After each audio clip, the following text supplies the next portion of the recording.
So here we are, sharing secrets of the soil with me, your host, Regen Ray. Hello, soil lovers, and welcome to another episode of Secrets of the Soil. I'm your host, Regen Ray, and I'm so excited about today's guest, someone who I have been following personally along his journey when he transitioned from going to Sydney and starting a farm all the way in Tasmania. So much so that he brought his whole family there, started a restaurant. And if you haven't worked it out by now, the special guest for today talking all about soil is Matthew Evans. Welcome to the show. Thanks so much for having me, Ray. It's really nice to be here. I love talking about soil, so anytime anyone wants to talk about soil, I'm up for it. Excellent. You even wrote a book about it, which is super exciting, titled Soil. Can't get any more clearer than that. Yeah, I know. We were trying to come up with a name for it, and I had all these from the ground up, or what's beneath our feet, or whatever. And my publisher said, "Why don't we call it?" This is a book about soil, right? She said, "Why don't we call it Soil?" I was like, "Oh, yeah, why not? It's pretty obvious." And there's actually very few that are actually just called soil, really, out there. Yeah, I think it's the marketing brain of people that want to be very creative. And I fall into that trap as well, always calling things, the Regen Road Chip, or Regen Ray, all these are alliterations. And it's the rule of thought, keep it simple, label on the can, make beans in the can, book about soil. Yeah. So well done on that. I'm really curious about, following your journey as the gourmet farmer on SBS and going from the city food critic to on the land. Absolutely love that story. And if any of the store lovers haven't checked it out, you're really missing out on that real authentic view of going from a city lifestyle onto a farmer. And I can tell you from personal experience, get your dream board ready, because you'll just be cutting out lots of ideas that you throw up on the dream board. But what then led you to start a restaurant and then write a book about soil? Share us with that journey. Yeah, so I'm actually a chef by trade. So my first job out of school was cooking food, and I've always been interested in, I've been self-interested, really. I've been a glutton, and I've been interested in eating well. And so I got interested in food and eating well, and that made me interested in cooking. And then cooking got me interested in why some things taste better than others, which got me interested in growing. And so I started growing food, and we set up a little farm in southern Tassie, which is what we documented on Gourmet Farmer. And but part of me always felt like I should be cooking, and that I had left my professional life as a chef a little bit earlier than I had intended. And so I was drawn back to that idea. But it was I guess that also that movement, that paddock to plate. I like to call it soil to stomach now. But this idea of knowing where your food comes from. And we thought, well, what's the logical extension of that? I was doing events all over Tassie, Flinders Island and everything. We'd try and get from Flinders Island or the Northwest Coast or the East Coast or whatever. And then I thought, what's the logical extension? Well, I'm growing food. So the logical extension of paddock to plate is my paddock to my plate served on site. So that's what led to that. Gluttony originally, and then, being able to taste the difference in how food locally grown and fresh and seasonal can be, and then wanting to share that joy with everybody else.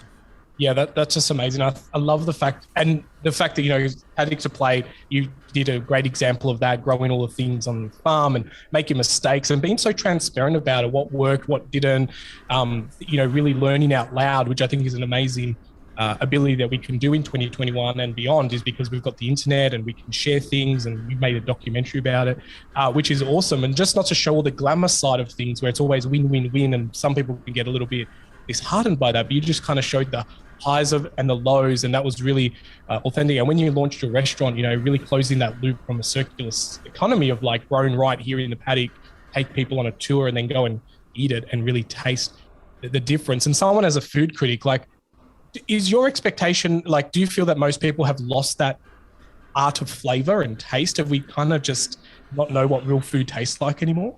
Yeah, that's a really good point, right? And I think that, I think anyone who has been able to access really good food, grown in healthy soil, eaten in the season, and generally freshly harvested, knows what real flavour is. But I think a lot of people have, they get excited by the idea of strawberries, but the actual flavour of strawberries, Fragaria is the Latin name of strawberries. They should be fragrant. If you can't smell a strawberry before you buy it, then you shouldn't be buying it. They're supposed to be this luscious, fragrant, beautiful, majestic thing. But people get excited by the idea of them, so they get used to the strawberries all year, and the hard strawberries and the white scented strawberries. And they think after a while, if you've never had a true strawberry, you think that's proper strawberry flavour. The same can be true of bananas, of mangoes, of tomatoes. But the same can be true of meat. We've kind of bred everything to be bland to the point of not offending anyone.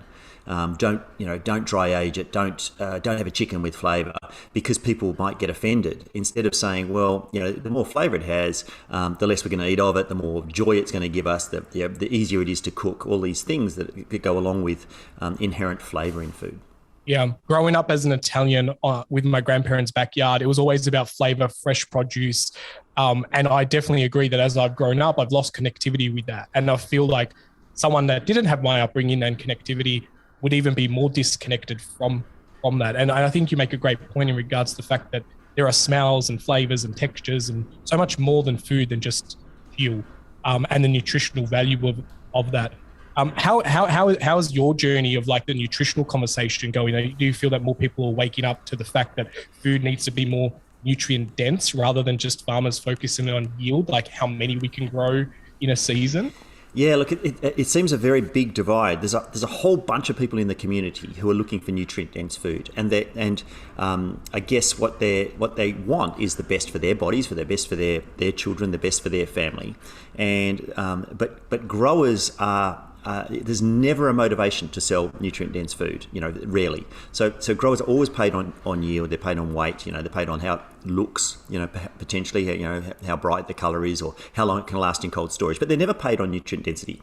And so you've got this great divide. And what was really interesting when I was doing the soil book is suddenly realising that there is it's very hard to measure nutrient density. There can be 70,000 different biochemicals in the food we eat, and it's very hard to measure that. And typically when we measure nutrients, we go, oh, has it got vitamins or minerals? That's really 1950s science. This is so old. But all the micronutrients and the biochemicals, that's what's actually, what's really important in nutrient-dense food. And the beautiful thing that I guess I discovered when I was researching soil was this connection between healthy soil, nutrient-dense food, and our ability to tell the nutrient density of food using the gift we all have on the front of our face, a nose. We are able to tell if something is more nutrient dense generally by the fact that it has more going on in it, more complexity, more nuance, more stuff happening in it. And so if a carrot is inherently more delicious and more complex tasting, it's probably more nutrient dense than one that's woody or bland or watery. And that, it's who would have thought that we're gifted with this innate ability to tell food is good for us. It doesn't. I just want to say this, Ray. It doesn't work with donuts. Oh. Okay. So that's modern science tricking it. That's our brain getting tricked. But with fresh fruit and vegetables, and with meat that hasn't been marinated, in something, if it's inherently more delicious, it's probably more nutrient dense, which is a beautiful synergy with, for the grower to know that you're providing more joy, more pleasure by simply having something that tastes when something tastes better. I did see a quote recently to say it's no accident that our nose is just before our mouth. It's a line of defense to be able to know if food is healthy or right, and everything is designed to work in harmony together. And I think that distinction of like, not only is if food's good for us, like if it's gone off or something, and maybe you pull away because it's like, oh, that's no good, it's gone, as it's used by day. But the other side of it is like the aroma that actually draws us to it, that starts our mouth watering and gets us excited about that meal. And I think the fast food economy and like being able to microwave a meal in very quick and easy, we've lost that spiritually connectedness to growing, cooking, even cutting a carrot and then cooking it and then eating it and knowing how you marinated it. There's a complete art to that, and I think we've all kind of lost that to some degree. Do you feel that this needs to be, something that we work with the younger generations and get them excited about food and ag? Like, what do you feel is, going to get people more excited about growing carrots and then cooking them and not going, this is too hard, bag for $1 is better? Yeah, look, well, I think the whole thing is giving people the experience. One of the beautiful things that's happened in Tasmania, we have a thing called the 24 carat garden, and in the rest of Australia is the Stephanie Alexander kitchen gardens, where you have children who are growing food one week and the next week taking it into the kitchen and cooking it and being able to taste the flavour in the stuff that they have grown and having that connection. And I think, Ray, for a lot of people, growing food, growing the carrots might be too hard, or they don't have the space, the time, the opportunity, the geography, whatever it is. But once you have tried a good carrot, most of us then know that anything else is a poor substitute. And so you might go, I could buy the $1, a bag carrots, knowing that I put them in my child's lunchbox and they're not going to eat them. Or I could spend a little bit more on the carrots and they're going to be totally delicious. My kid's going to eat them. I'm going to love them. They're going to make my cooking better. Everyone's going to wipe their plate clean at the end of dinner. But you need to know what a carrot tastes like. You need to know what a tomato tastes like. And if you've never had that experience, it can be tricky. I think you have to start with the young though. Yeah, absolutely. And I guess with your experience of opening up your farm, the restaurant, you do a lot of community events. I've seen you fly around all of Tassie, and I've seen you at the Dark Mofo festivals selling your produce and really connecting consumers to that journey. Are you finding more and more people are becoming interested and they're bringing their kids along to these restaurant experiences and on the farm tour? Are you seeing that grow? I know COVID's probably slowed that down a little bit, but how are you finding people's interest to know where their food is actually grown and coming from? Yeah, look, I think it's a huge growth area. When I started, I left Sydney. I was a restaurant critic in Sydney in the early 2000s, so it's about 15 years since I finished that role.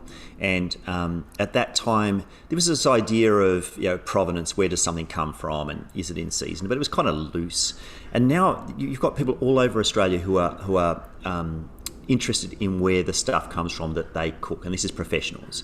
And what's really interesting is to watch that has risen in tandem with the general public and in tandem with farmers markets. So farmers markets were sort of almost unheard of 25 years ago, and now they're all over the place. In some ways, it's a little bit of a tragedy in some respects that people in cities have way more options for getting stuff fresh from a farm than a lot of people in our regional areas where they're supposedly growing the food, because all those growers go to the city to be able to sell their produce. But it means that people in an urban environment can get access to it, and they can try stuff that has had someone who's cared for the soil, who's picked it as fresh as possible and sold it to them, and they get to know and understand what that thing is about. But at the same time, Ray, we've got this polarization because there's a whole bunch of people who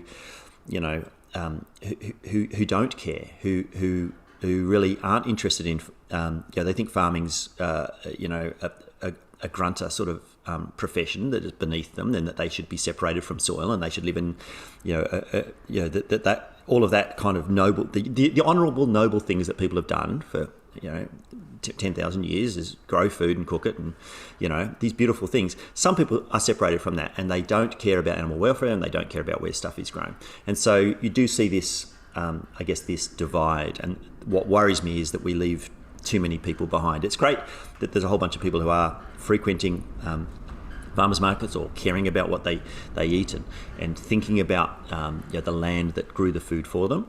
But I'm worried that we might leave too many people behind, and oftentimes people who may not be able to as readily afford to eat beautiful fresh produce. They're actually as much as anybody in need of eating good, wholesome, fresh produce, and we don't want to leave them behind because it matters to them probably more than it does to the rest of us. Yeah, absolutely. And I think that's a really good point in regards to, as you were explaining that, my mind was going to the food labeling systems. And do you have an opinion on how the food should be labeled? There's a lot of confusion about what certified means and organics and where it's grown. And now we have this new buzzword called regeneratively grown, and people are trying to really understand what regeneratively grown means, and the worry of greenwashing and falsifying things. How do you see the food labeling system needing to tweak in order to help educate people and bridge that gap? Yeah, oh gosh, that's $1 million question, Ray. Look, food labelling, I have all sorts of issues with food labelling because I think, we have, as a nation, we have made consistently worse choices the more food labelling we have. So, the more they make big companies put, health stars on things, or, ingredient panels and all that kind of stuff. It hasn't changed our buying behaviour. In terms of when things are labelled free range or organic, it does worry me when those labels are, can be, taken by people whose whose intentions aren't as honourable, and they may be, like you say, greenwashing, or they're skirting around the edges of the regulations. But we don't really have another system. From my perspective, it really helps if you know where your food is grown. And so I've always tried to emphasise that people should be as close to the source as possible, and that doesn't necessarily mean geographically, but it means at least emotionally. So if you didn't grow it yourself, then maybe know the grower, and if you can't know the grower, then find someone who does know the grower. So if you're a greengrocer, I was just at my little local IGA, they know where the cherries come from. They go, oh, they just came from Mary's house up the road. They know where the green gauge plums come from. This is just a little supermarket. It's got all sorts of packet stuff, but they know the grower, and so I can drive past Mary's house and see how she's looking after the place. How the land looks. Is it a dust bowl? What are they doing with their land? And the more you can know and trust, the better. But the further you get, then you rely on labels. So is organic. It has its problems with certification, but in terms of people, I guess, skirting the rules or taking advantage of the rules, but it's not a bad third-party certification. And I think Regen is probably going to be the next one. Possibly, there'll be some sort of biodiversity labelling, which will be about farms, because a lot of people want to eat good food, but they want to know that they're not buggering up the land when they do it. And farmers want to look after the land that provides the food. And what's a good measure of that? Is it soil carbon? Is it something called regen? Is it biodiversity? And is it organic? And so there are different ways to measure it. All of them have their failings, but all of them are useful. And I think and it's better than nothing. Yeah, and I think the responsibility to self-educate and just really know where your food's coming from, how it's grown, what does that even mean? A big push to go to like commercial farming in like hydroponic setups with no real sun and not connected to the soil. While it might seem innovative and kind of a solution, is it really solving the long-term problems? And so just really being educated and knowing which system you as a consumer, as a buyer, as an eater, foodie, whatever you want to call yourself, wants to partake and support. And I think that's the one thing that we have every day is voting with our wallets and making those conscious. I got a post the other day where the lady referred to herself as being a joyful contributor or a joyful producer. She wants to wake up and be a joyful producer and stop being a consumer. And I think that's where we're going to get a lot of aha moments where people are going to say that they got the power to make that change. And I agree that the labeling is quite confusing, and it also outsources the problem. It's like, well, someone else has sorted this for me. I don't need to learn the real nutritional value. The tick tells me that, but no one knows how that tick is scientifically put there, and whether maybe some industries are skewing data sets to make it more widespread available for farmers. Yeah, look, and you've got to realise that. Sorry, there's probably a bit of rattle in the background. That's my chimney rattling in the gale force winds we get whistling across Tasmania from time to time.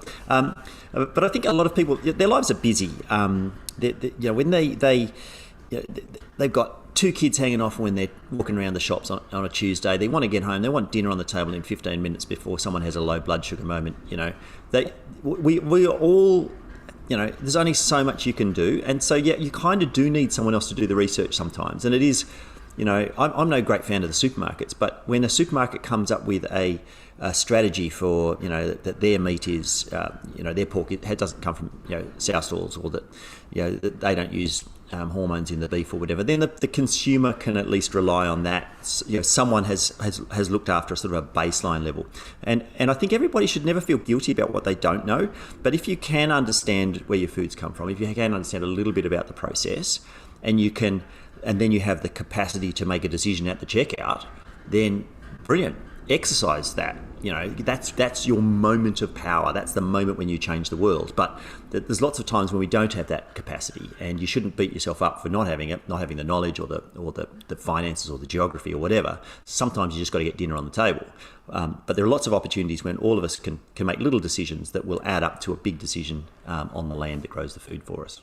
Yeah, and I want to thank you for saying that as well, because I think that's what happens sometimes is we feel like we make one poor decision and it's like a slap on the wrist. It's like, bad you, how dare you ruin our planet? And we're too hard on ourselves, and we need that permission to say, tonight I'm busy. I've got two kids hanging off me. I need to get a fast meal on the table. It's okay.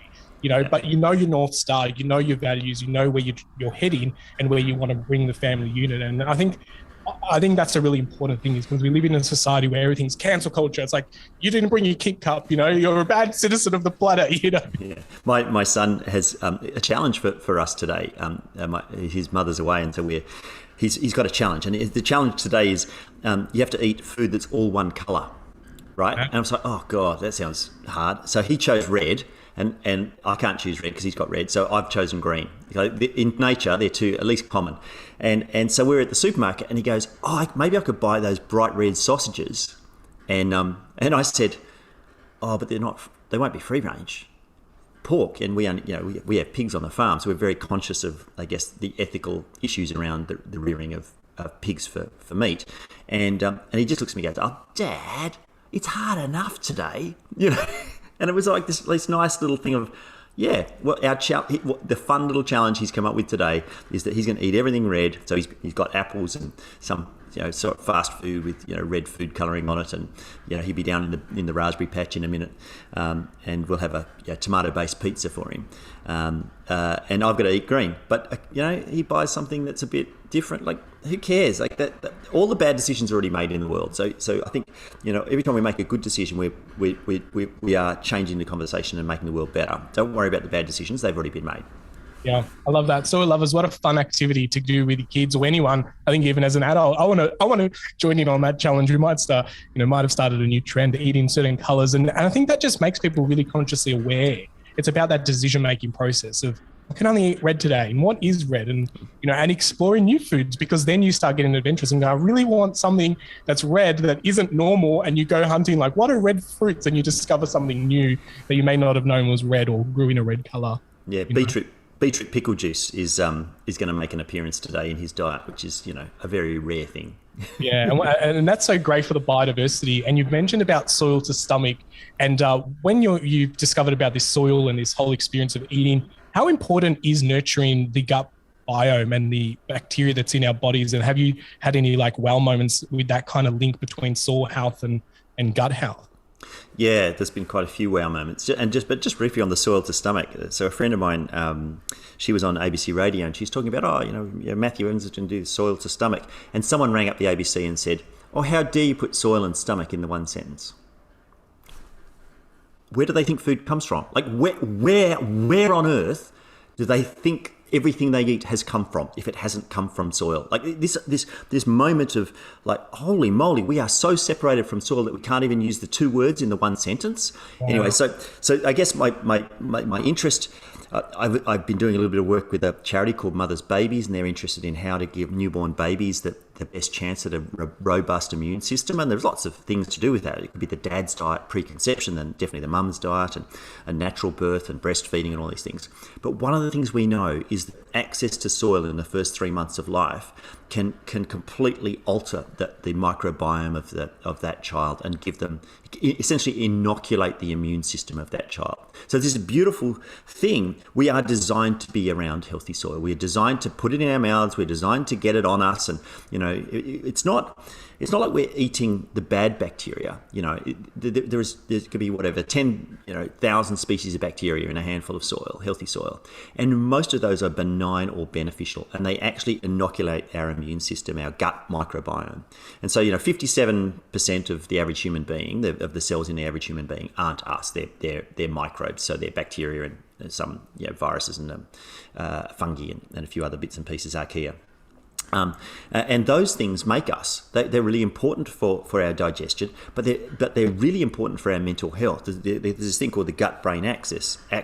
So what happens in our gut has a direct impact on our brain. And so we now know through not only the microbes that live in soil, that it inoculates our immune system, but the things that we eat. So the more nutrient-dense things that we eat, and the more variety of things we eat, the more that feeds this incredibly diverse ecosystem in our gut and makes it more diverse or more beneficial. And that has a direct implication on brain health. And this sounds fanciful. This sounds like you made it up. Evans has been, he's been on the magic mushrooms and made something up, right? This is where science is. There's a thing called ergothioneine, right? It's made by soil fungi and bacteria. It's only made in soil, and it's one of the the countless chemicals that can 100,000 whatever chemicals that are exchanged between plants and soil. This is made in soil, passed to plants. We eat the plant. Could be something like rolled oats or whatever. That ergothioneine exists in the oats and it goes into our gut. It passes from our, a lot of things are changed through digestion, but ergothioneine isn't. It goes into our bloodstream unchanged, and it can pass this thing called the blood-brain barrier, where it goes straight into our brain. So this chemical that's only made in soil gets out of the soil, into the plant, into our gut, into our bloodstream, into our brain, where it exerts anti-dementia effects. This is one of the chemicals. We don't even know what most of the chemicals are, let alone what they do. So we know this about one chemical. But we also know that if you plough the field where the oats are grown, that you cut the fungal threads, the hyphae, the fine threads of fungi that exist in the soil, and you get less ergothioneine in the oats where the soil was ploughed. And all of this stuff, you kind of go, oh God, that sounds really weird and amazing, but that's how our bodies were designed. We were designed around, we evolved around healthy soil. We evolved around trillions of microbes. We were evolved to have soil in and on us, to be close to the earth. We were evolved to eat a diverse array of ingredients from over the seasons and over the years, and that they can have an effect on our us and the things that live in and on us and on our mental and physical health. And it shouldn't come as a surprise that this is the way that was designed. If I had to design it, I'd come up with that system. That it just makes sense to come up with that system. And that your brain, that your nose, the no accident that's on the front of your face, that it can tell the difference between things that are more nutrient dense and not, because that's feeding your gut microbiome. So amazing. I just, the way that you articulated that and connecting those dots for many of the soil lovers that are out there, this is also the reason why I get so excited about digging deeper into the wonderful world of soil, because, we know more about the stars out in the atmosphere, in the skies, than we do with things that are below our feet. And I'm starting to see more and more research around the fungi, the mycorrhizal. They're talking about trees being able to communicate to each other through the mycorrhizal fungi, and just even the quality of the food. And this one particular, I can't repeat what it is, the name of it. Ergothioneine, yeah. I'll leave the pronunciation to you. But this is what I always say to people, don't let the pronunciation of this world scare you or stop you. Just understand how it works. We don't know how our cars work. We just jump in, turn a key and drive. We don't know that there's pistons and firing and all this other weird engineering, but we use the device. And I think it's the same with soil, is really understand how it works and the power of it, and then make, decisions around understanding how the soil is. And I'm enjoying geeking out about soil, but we're going to take a quick break. And then when we get back, we're going to hear a little snippet from Matthew Evans' book called Soil, and we're going to dig deeper into some of the chapters. So stick with us. Welcome back, soil lovers. You're hanging out with Matthew Evans and Regen Ray. We're geeking out about soil, as always, on the Secrets of Soil podcast. We're talking about Matt Evans' book. I'm going to play a little snippet, a little sample of this chapter that I kind of listened to and just went, wow, I'm really excited. So I'm going to play that for you now. Lies way more carbon than in the air above my head. The weight of all the bacteria on Earth, most of which live in soil, is 35 times greater than all the animals on the Earth and in the seas. There's a lot more biodiversity in the Earth than above it. This forest, this landscape, is made by this soil. It's a far cry from the cracked and often bare earth I walked in my youth around the nation's capital, Canberra. The Tarkine gets more rain, up to 3 metres a year, and everything above the ground is a reminder of the magic that happens under our feet. This forest has more things I can see, but way more things I can't see than the land where I first laid my feet. Now, when I walk in the Tarkine, the visible part reminds me of the living nature of the soil underneath. To get to this point, to see soil as more than just dirt, took me a while. It took some relearning of simple science and a reframing of biology, some deep research and a leap of faith. And it just kept getting more fascinating the more I dug into it. I'd like everybody to get as excited about soil as I am. I want everyone to shed the world above ground for a while, to see the world from the ground up, and to feel the astonishment of witnessing where the overwhelming majority of life on Earth starts and ends. Appreciating something so commonplace and yet miraculous that has been right under our noses the whole time is a great revelation. For the next few pages. So as you can hear, that is why Matt Evans gets super excited about soil, and it's why I get super excited about soil. Matt, what do you remember that aha moment when you were farming and you were changing the city to farm life and you kind of just went, this aha moment about soil? When did soil become so important in your world? I don't know if there was an aha moment, but it was a series of moments. So I guess the first thing that happened was I started growing food. And when you go grow food, you start to question why certain things are happening. So in one part of our vegetable garden, we had a long row of broad beans. 10 years ago, we planted broad beans in a brand new garden bed, 15 metres long. And the broad beans did this. It's like a sine wave. So they some were really tall, then they were really short, and then really tall again and really short. But it sort of followed a wave pattern up the bed. And I was thinking, well, hang on, this soil, the basis of the soil, because soil is 95% crushed up rock, so it's sand, silt, and clay, the minerals in mineral structure of soil, and so all of that is pretty much the same in this garden bed. It's getting the same sunlight, the same rainfall, but my broad beans are growing really healthy in one bit, and then gradually getting shorter and growing less well, and then growing well again. Why is that happening? Question: why? Must be something else going on. Then we had a lady came and looked at our soil under a microscope. Didn't look very alive. Introduced me to the idea of living soil. I guess that there can be 10 billion living things in a teaspoon of healthy soil. So that idea of poof, when your mind blows and you go, oh my God, what more things in a teaspoon of healthy soil than there are humans on Earth? What? Whoa, what? I thought it was just something to rinse off the spuds. So and then the third thing was pulling a carrot out of the ground, having had our the garden beds established for 5 years or 6 years, and every year planting the same variety of carrots in the same soil, so the same crushed up rock, getting the same sunlight and whatever, and a little bit of seasonal difference, but consistently every year the carrots get better taste. What's that about? Like, what is that about? I bought the seeds off the same company. They're the same variety of seeds. I've still got the same water source. I haven't really changed anything. What have we really done? And then the aha moment came after all those three things. And I wrote a book called On Eating Meat, which was trying to delve into the ethics of eating meat, and I don't care if people eat meat or not, but I want them to have at least be have good reasons to eat it or not eat it, because it has an impact on farmland. And then I realised I was talking about meat. And when I was having these conversations with people who actually have very fixed viewpoints, very hard to convince anyone to have an open mind about eating meat, because they've already made up their mind. It's almost like a religion. They're either pro or against, and there's not much middle ground. I was having these conversations, and I realised what I'm talking about is soil. Like, the soil does not care if you're vegan. It does not care if you're vegetarian. What soil wants is not what we want. So if you want to look at farming, you need to look at what soil needs, and then go, okay, so what is possible for us to grow? What is important for humans to eat? And how can we nourish soil so that soil can nourish us into the future? Because, Ray, I'm sure you guys, the soil lovers, know this, and they talk about it probably all the time, but Australia has lost half its topsoil since white people arrived, since European settlement.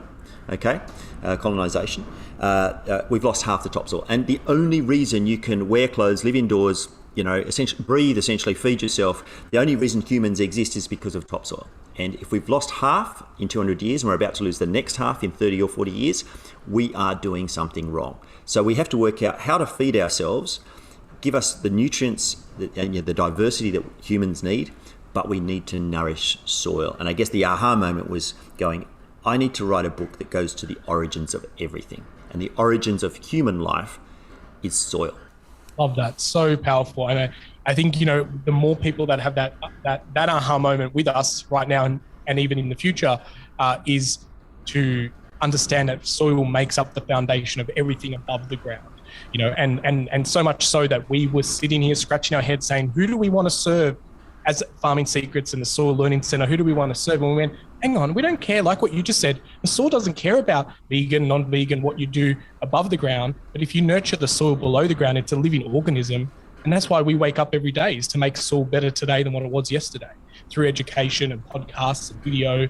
And we made our avatar soil. It's a living thing. It's a living organism, and that's how powerful. We have those same distinctions of, looking at the patterns and go, it is the true foundation of why everything exists. And it doesn't care what you're doing.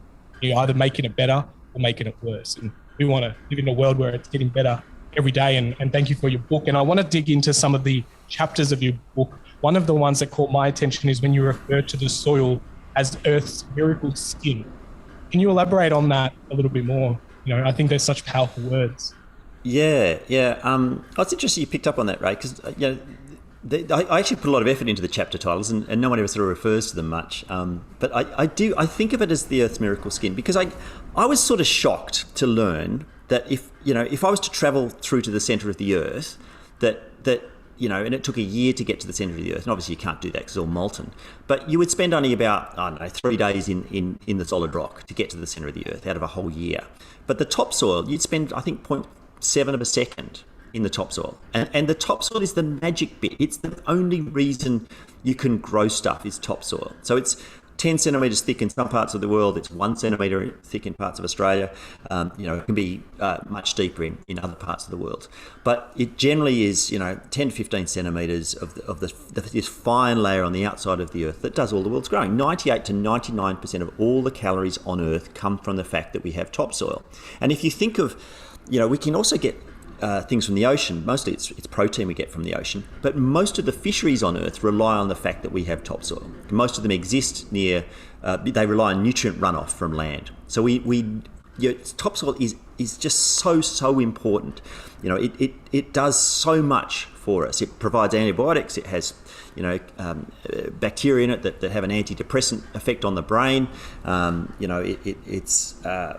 doesn't just feed us. It pretty much is everything. And I suddenly realised it was this tiny little fragile bit on the outside of the Earth. And I thought, well, we need to treat it like it's a miracle, because without it we wouldn't be around. And we also have to realise that it is only a fine layer, a thin bit of skin.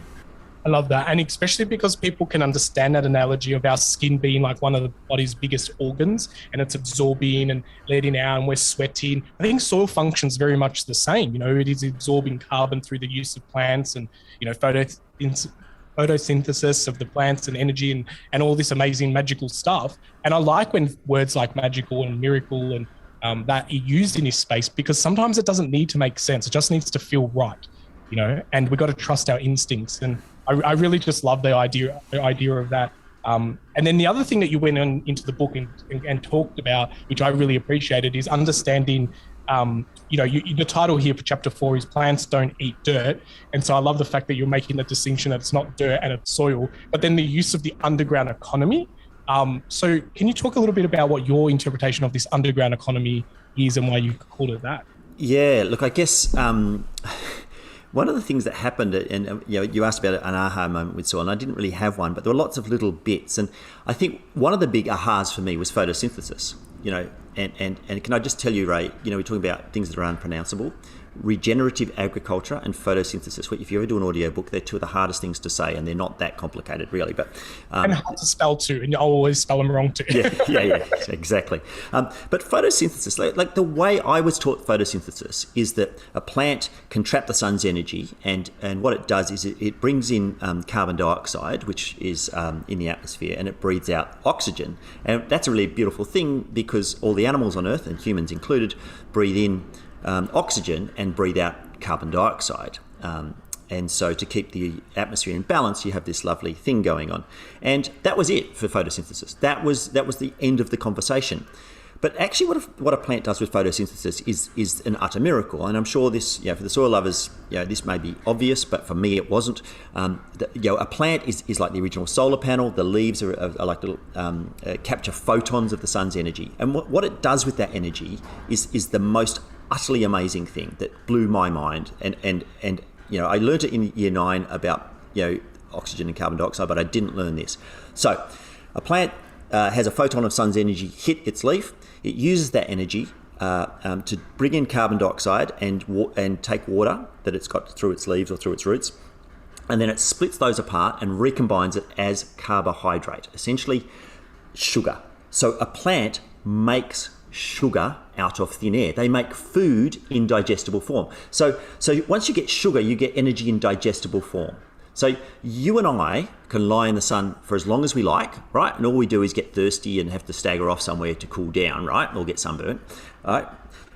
A plant lies in the sun and makes sugar. Now, if we want energy, we need to eat that sugar. Okay, so that's the starting point of all digestible energy on land. It happens similarly in the ocean, so it's not dissimilar, but we're talking about the soil and land. So that's how sugar is made on land in digestible form. Now, 10 billion living things in a teaspoon of healthy soil, right? They're sitting under the roots of the plant, and they are just like you and me, Ray. They can't produce their own food out of thin air. They need energy in digestible form. They need sugars, carbohydrates. And so what happens is a plant creates these sugars, and it uses the sugars to build its structure, to fight disease, to ward off pests. But then the plant does this other amazing thing. It takes at least 20%, some plants up to 60% of the sugars that it creates out of thin air, and it dribbles them out through the end of its roots. They call it exudates. They dribble, essentially feed these sugars out through the end of their roots. Why would a plant do that? What is the benefit to the plant where, to create sugar from thin air and then just feed this underground ecosystem, the 10 billion living things in a teaspoon of soil? So when we talk living things, we're talking protozoa and nematodes and bacteria and archaea and algae and all sorts of stuff that live in soil, along with soil mites, bigger things like soil mites and worms. So those things need energy in digestible form. They get it from the plant, the fungi, which I forgot to include. They get the energy in digestible form from the plant. So why does a plant do that? Because there's a trade. There's an underground economy. Actually, the plant needs things from the soil. So a plant's roots go out into the ground, but they don't sit there, eating dirt. Plant roots, I used to think somehow plants ate dirt. Don't know what I thought, really. But generally, most of the bulk of the structure comes from the gases in the air, so the carbon, the oxygen, the nitrogen, the hydrogen. But it needs things that are locked up in rock minerals, so in sand, silt, and clay. So sand, silt, and clay are just different ways of measuring the grade, I guess, how fine crushed up rock is. Rock minerals have things in, just simple stuff. Imagine copper, iron, things like that everyone's heard of. They exist in the crushed up rock. So how does the plant access those? Through the underground economy. So a plant, and this again is going to seem fanciful, it's going to seem like I made it up. Your listeners, soil lovers, go out and check this stuff out online. You'll be able to find lots of references for it. A plant can actually talk to the underground ecosystem. It can send messages through its roots and say, you know what, I need some phosphorus. And the fungi usually at the end of the root tips has an association with other things. It can go find some phosphorus. The plant might say, I need some nitrogen. The fungi are amazing. They can actually create little nets or noose. They can actually create like essentially a noose, a lasso. They can strangle these microscopic worms called nematodes. They just thicken the hyphae, the fungal hyphae. Strangle a nematode, suck the nitrogen out of it, and feed that nitrogen back to the plant because the plant needs that. And so that's happening. This is constantly happening. This amazing little conversation that's going backwards and forwards. And you've got this really complex superorganism that's working often in competition, but often as well in tandem, in a symbiotic relationship to nourish the plant. So the plant feeds sugars to the underground ecosystem. The underground ecosystem finds lots and lots of things for the plant to eat. And just one thing on that, Ray, one thing that blew the top out of my head, and I had a few moments like that writing this book, was so a plant's roots, all the root hairs, they're really fine. And so if you had an acre of healthy wheat, the plant roots, if you took them all and made a little conga line of plant roots, it could go all the way around the world, which is, that's a lot of plant roots. It's going through a lot of soil. But if you add in the fungi and all the other the interactions, fungi, the hyphae, the little threads of fungi, they're 1/60th the width of a root hair, and they go through the soil in a 3-dimensional capacity, but they can go 2,000 times as far, 2,000 times further. So it's not like the root, the fungi's going, 100 kilometres away through the soil. It's crisscrossing the soil in 3 dimensions, and it's finding all those beautiful little rock minerals, things that the plant needs in microscopic but not unimportant amounts, and feeding those back to the plant, and in exchange it's getting sugars. They also get amino acids, the building blocks of protein and other things. There can be 100,000 different chemicals that are passed to and fro. But essentially, think of it as sugars, created by plants, fed to the underground ecosystem. That's the economy. That's the economy we want to nourish. When we nourish soil, we want to feed. We want that economy to keep that exchange to be really robust. Amazing. You almost wonder whether they've got it more sorted out under the ground than what we have above the ground, that symbiosis of trading and economy and saying, I need something over here. And I always picture it in my mind as like a bit of an auction house where it's like, this plant is auctioning off. I'm saying, I'm going to give you this amount of carbohydrates for this much amount of phosphorus, Yeah. That would be a very cool little animation. And if someone's clever enough in the community wants to make that, I think, because that's how I understand it as well, is it's like a barter economy. Different plants are offering up different values of stuff in exchange for it. Say, I really need this mineral right now. I'm going to give this amount of carbohydrates. And, the fact that roots, people think just take from the soil, but it's this give and take energy that's going back and forth. I had one of those mind-blowing experiences as well as yourself when I heard that. I was like, we grow up in school thinking the roots just take basically water. That's as far as my knowledge was, is they just suck up water. And then, the way that you articulated that trade economy, I start to sit here and wonder and go, well, what's the point of putting all these inputs into our farm systems? If the system can heal itself and trade it, then maybe our human intervention is actually what's getting in the way. And as you explained that as well, it led me to think about weeds, quote unquote, air quotes, because I don't really call them weeds anymore. I see them as repair plants or signal plants. They're trying to tell us something. And so when you have that mental shift, you start seeing a particular plant in the paddock, not as a pest, but as a signal to say what's missing. And one of your chapters goes into weeds as well. Have you reframed what the word weeds means to yourself and on your farm? Or are some of them still pesky enough that you want to just call them weeds? Well, I think the blackberries classify as a weed for us here. That's something I struggle to keep on top of. But look, I do reclassify. We had a little workshop on farm not too long ago, and somebody said, so how do you manage your weeds? And I said, well, what weeds are you talking about? They said, well, dock. I'm like, well, it's not a weed. Like, it's got a really deep taproot, and it's generally a sign that the soil is compacted or waterlogged. It's bringing minerals up from really deep down. If my cows love grazing it, they certain times of year where they really can't get enough, they love eating the dock, so they're obviously getting something from it that they can't get from other plants. Thistles, do I think of them as a weed? No, I see I've got damaged earth and overgrazed if I've got thistles.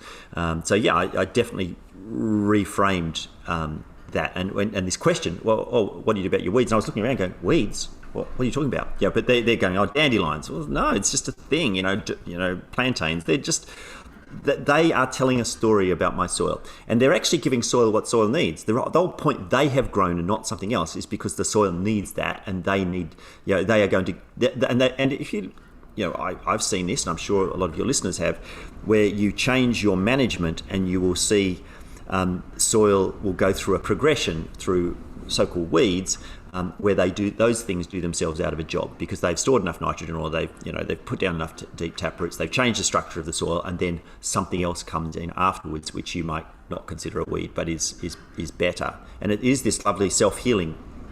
Soil can be self-healing if we allow it to. Yeah, I love that. It's almost like we've got this free labor sitting in our own paddocks, this micro, biology in the soil, these weeds, they're just doing a job that you don't have to pay them for.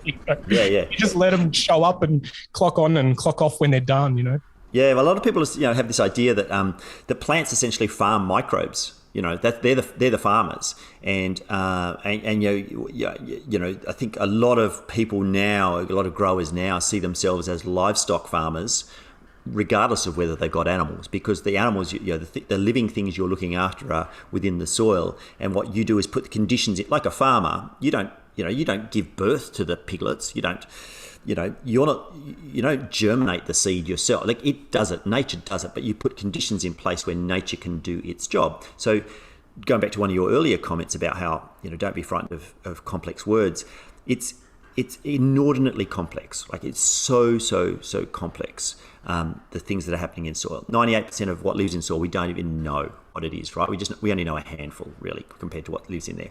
But it doesn't have to be complicated because we know how natural systems work. And if we don't have to farm the microbes around the plant roots. We let the plant do that. But you have to let the plant do that. And if you're adding synthetic nitrogen, the plant can't farm the microbes like the plant needs to. So you're interrupting a normal biological system, a self-healing system, by your actions. And so as farmers, we need to, I guess, work out how best to manage the system to get soil health, and we can. The beautiful thing, Ray, is that we can actually build soil quicker than nature can if we insert ourselves in the right way at the right time, using the right soil feeding mechanisms, which essentially, if you want to feed soil, you need plants, green living plants, and so we can become involved in that process and actually grow soil far quicker than nature can, which is wow, we can grow soil.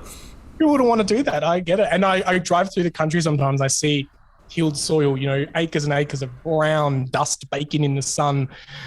And like what you just said then, we need that green foliage capturing the sunlight and doing its thing, and I hope that conversations like this is just getting farmers to be that little bit more inspired to ask different questions and explore different ways of farming. And and I really do believe that most people have done the best that they possibly can. They've gone to the ag store, they've gone to information, and they've learnt the best that they can. But now we're going through this paradigm shift where we're questioning that and go, do we really need to put all this stuff on? And we're at a time in the world where urea is running out and fertilizers are a shortage, and like people are going to be almost forced into thinking a little bit differently, which maybe is a blessing in disguise. But I do think as humans, we could have prevented a lot of that, just taking a bit more of a preventative approach, Yeah, and I think that's the thing. I find, often these sometimes polarized conversations, or, you can demonize farmers. And, I've given a lot of talks on soil, and someone said to me, oh, you're bashing up farmers. Like, I'm not bashing up farmers. Like, farmers have made a lot of mistakes, but they've been doing it because they didn't know better, or because they wanted to feed the world, or they're running a business and they have to stay, afloat this year. So they might have to take a backward step with soil this year to go forwards for the next 5 years. There's lots of things going on. I don't think farmers are out there to ruin. Virtually nobody's gone out there to ruin the world. Maybe a handful of people have sort of mined the soil and walked on, but most farmers, they see it as a multi-generational thing. They see this as really important. They have done what they believe to be right. And yes, we've made some mistakes. So now we know the plough, generally, pretty bad. Now we know if you don't have green living plants, so if you spray an entire paddock with a herbicide, you have cut off the food source at the first step. The only thing that feeds the underground ecosystem is a green living plant. So you kill all the green living plants, you are starving your underground ecosystem. Now, it might work in your farming system, might be something you have to do. We run a market garden. God, the compromises we have to make to grow vegetables, the things we have to do to soil to grow vegetables. But in the long term, we go, well, can we do that and nourish soil? And that involves more inputs with a market garden. And what does soil need? So, if I have impoverished it a little bit now, can I feed it more later? Or if I grew potatoes, soil hates to be dug. So as soon as you dig that, you ruin the home of that underground ecosystem. As soon as you dig it, you grow potatoes. You try and get them out without digging. I mean, you have to dig it.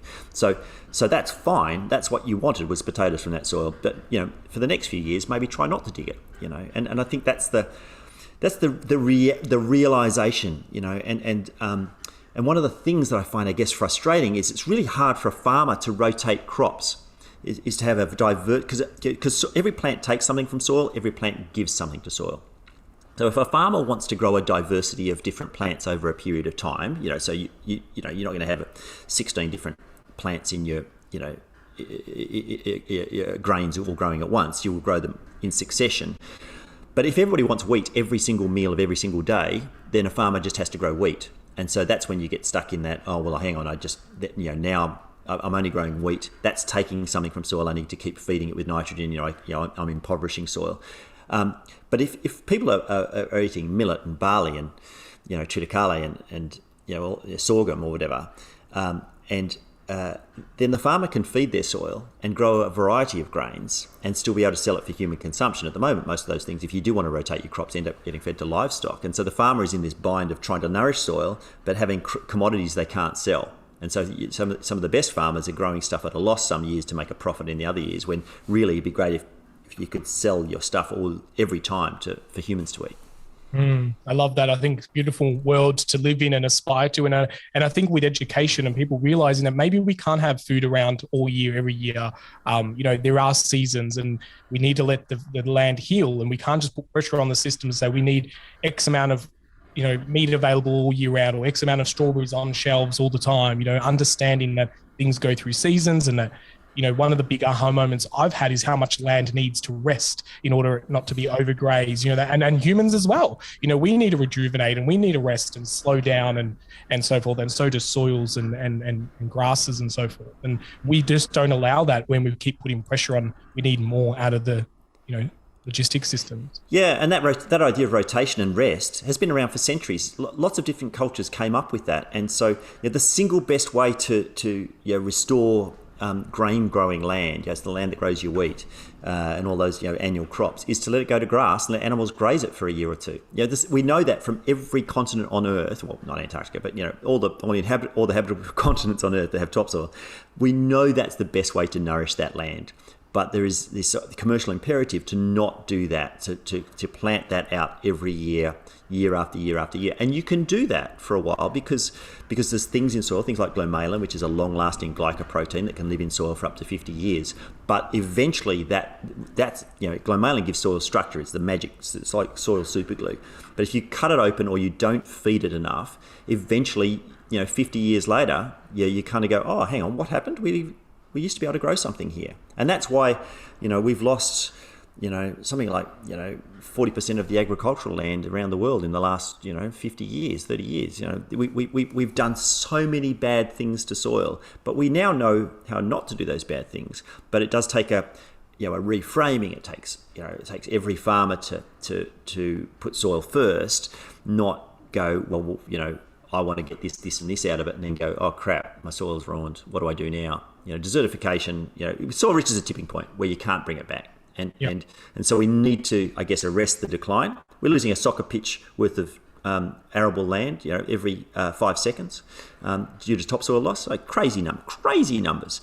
And it's a finite resource. So we need to stop that and then work out how to regenerate the ones that we have impoverished before they reach that dangerous tipping point where it's very hard to bring back. Love that. I think that's such an important thing to note. And soil loss, how's it happening? Wind blowing it, floods and rain just washing it away, and you see it just kind of going down the waterways. And even there's satellite images of like brown water out of all the where the rivers meet the ocean, and that's all quality, nutrient, fertile topsoil just kind of gone to the ocean, and you made mention of that as well. Is like that's where a lot of the fisheries and all that are because of the nutrients that are there, but it's too much in the wrong place. Yeah, there's always been nutrients washed out to sea, but the really easy numbers to latch onto, and I think soil lovers, probably you and I would know what this like, and the soil lovers would be the same. When you mention soil to people who aren't into it, they just glaze over, right? And they go, oh God, boring. But it's really easy numbers to latch onto. We are losing topsoil 30 to 40 times faster than nature can make it. If you plough your land, you lose topsoil 100 times faster than nature can make it. So nature is always making topsoil, and we are always losing a bit of topsoil. And that was in harmony for, hundreds of thousands of years, millions of years. What we're doing now is losing topsoil 30 to 40 times faster than nature can make it. So, I'm no maths genius, Ray.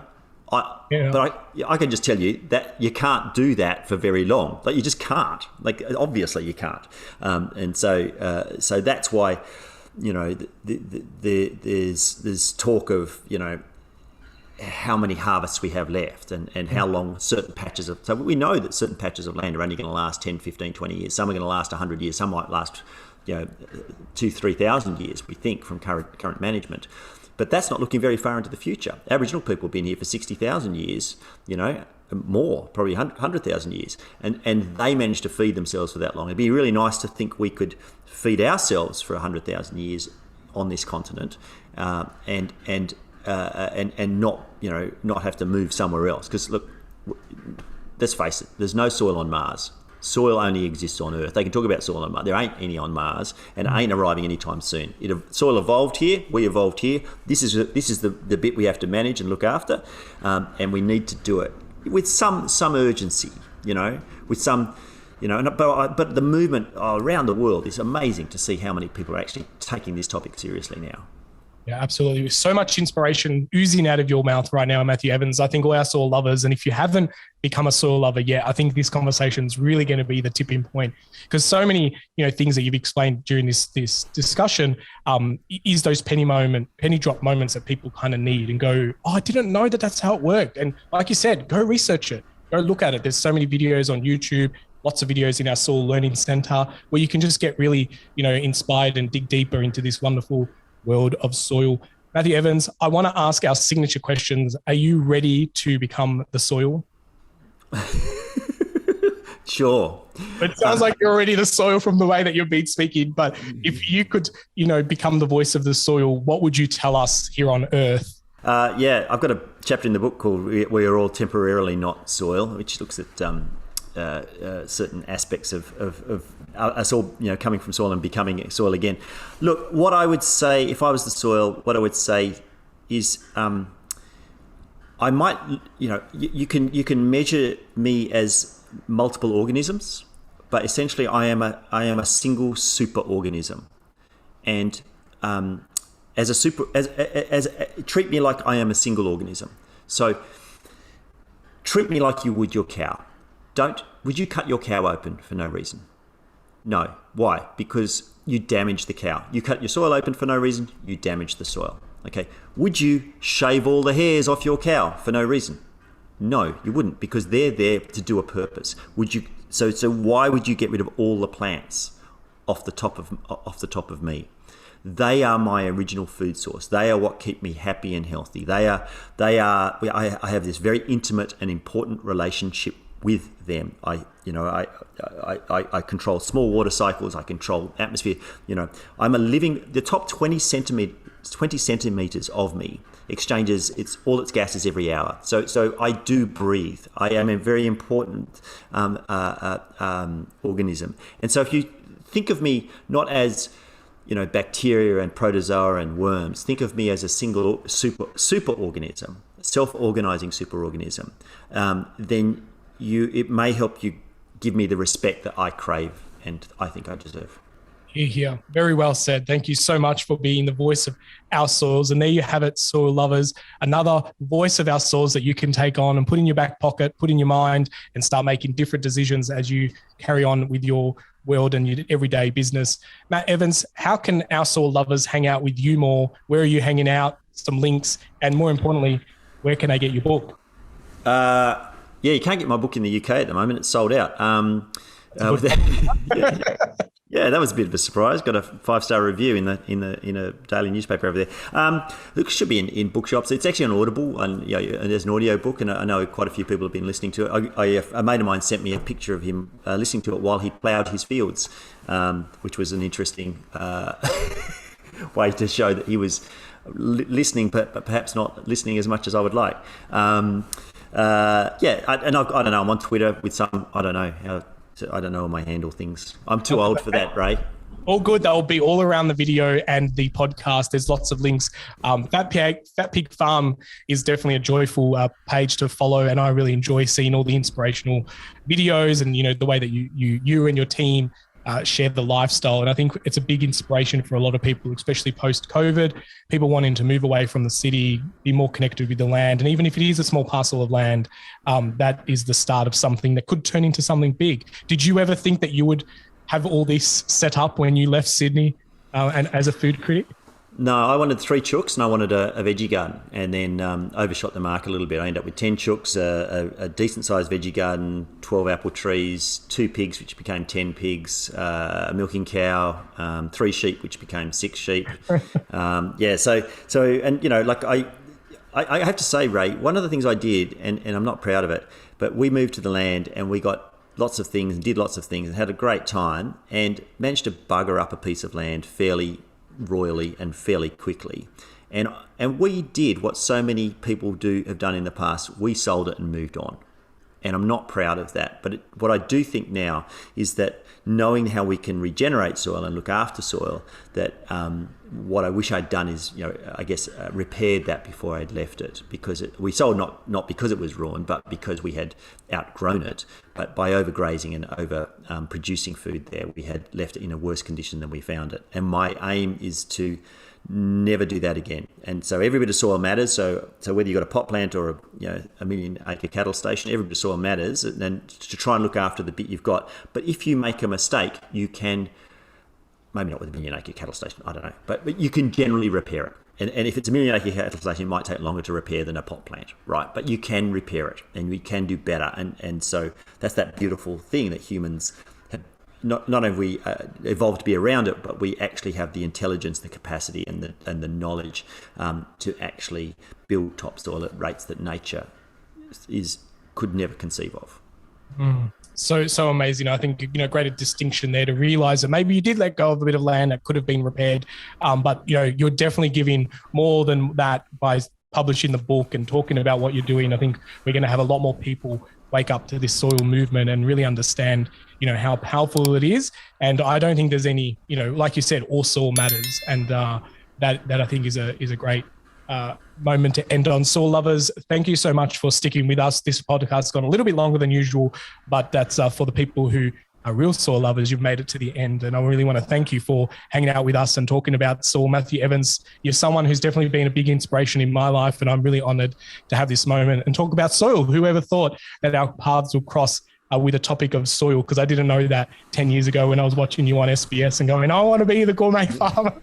I had no clue that I'd be banging on about soil in the way I do, but I feel a bit like a converted smoker or something, like I want to just get out there and tell everybody this is so great, this is so amazing, you are so powerful, each of you in your own individual way, and this is something that we all need to consider in our purchasing, in our growing, in our farming, in our personal lives, because it matters more than pretty much anything else. It's the basis of all life on Earth. Absolutely. Well, thank you so much, soil lovers, for listening. Thank you so much, Matthew Evans, for coming along. And for all those who want to see me take a selfie on a Zoom with Matt Evans, you're going to have to come to the Soil Learning Centre, where we release the bonus parts of the videos and the conversations that happen after we stop the mic officially for the podcast. Until next time, get outside, get your hands dirty, and keep digging deeper into the wonderful world of soil. Matthew Evans, thank you so much for joining us today. Thank you so much for having me, Ray. Thanks, soil lovers.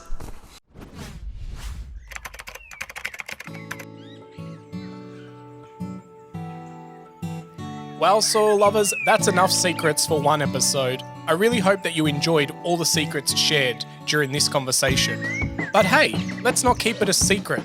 Please share this podcast around and make sure that you like it and leave us a review, because that really helps spread the secrets of the soil. Until next time, remember, get outside, get your hands dirty, and keep digging deeper into your soils.